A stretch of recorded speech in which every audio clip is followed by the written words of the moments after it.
Hello, I'm Dr. Shoshana Garfield, and today I'm going to help you discover something very important about your own thought that will help you immunize yourself so that your thoughts don't hurt you anymore. And it's really about really understanding your thoughts. They seem real, but they're not real. And one way to think about it is that your thoughts are like paper tigers. Now, if a real tiger in real physical life bursts into wherever room you're in right now, I know that you and I would both have a massive adrenaline rush and we want to escape.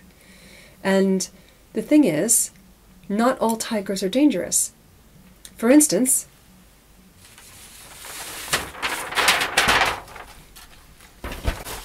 grr, arg.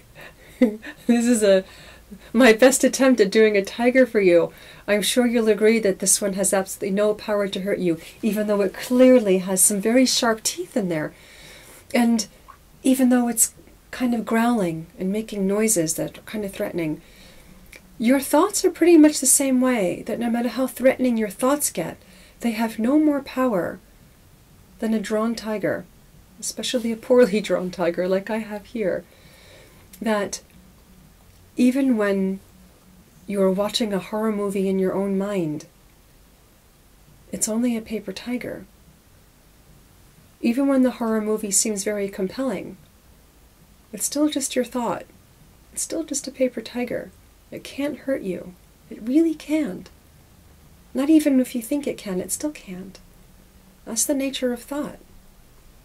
And what can hurt you is thinking that the tiger's real, thinking that the tiger's hungry and can hurt you, and then taking action based on those false premises, on that false belief that that tiger can hurt you. So, for instance, thinking there's a tiger in the room and then jumping out the window and breaking your legs.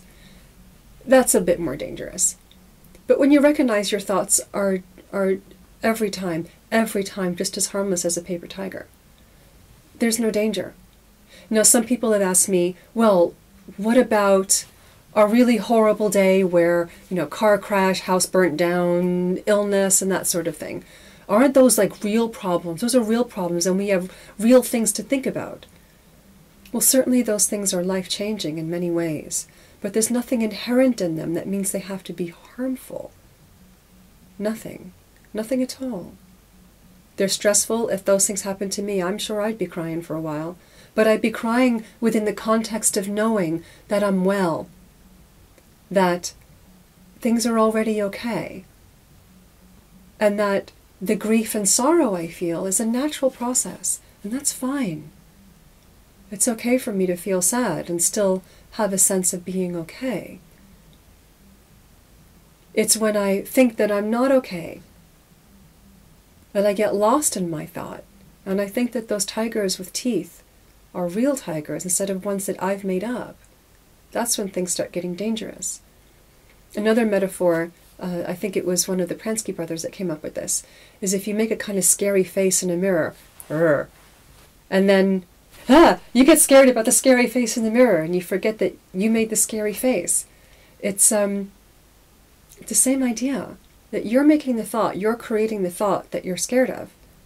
And thoughts can feel very compelling, and they can feel very compulsive as well, and they can feel out of your control. There's no need to control your thoughts to have less scary thoughts.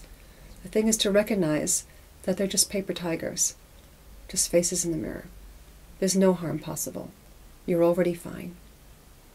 Take care, and bye for now.